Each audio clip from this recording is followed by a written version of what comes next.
Hey you and welcome to this video where I will help you out how to use quick trade for instant order right here in cTrader.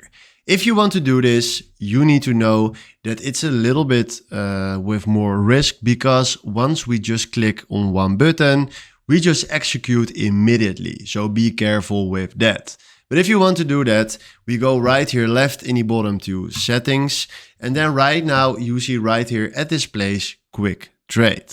So right now we click here on quick trade, and then you will see here three options. Now we can disable this if you want to do that. We can double click if you want to do that, but we are searching right here for the single click option, because then we can execute directly. So from now, make sure that you click here on single click and click on apply. But I already had that one click turned on. So right now we click here on the cross, and then we go right here on the chart of Ethereum to US dollars. And now if you click here on sell or buy, and we click now here immediately on place order. Now let's do that, place order. You see right now, if you go to positions, that we created ourselves a position with one click.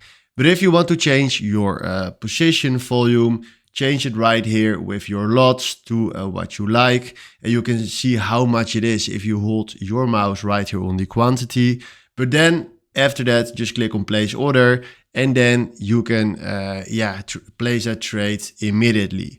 So this is how you can use quick trade for instant orders. Hopefully this was the video where I was looking for. Thanks for watching and have a wonderful day. Ciao.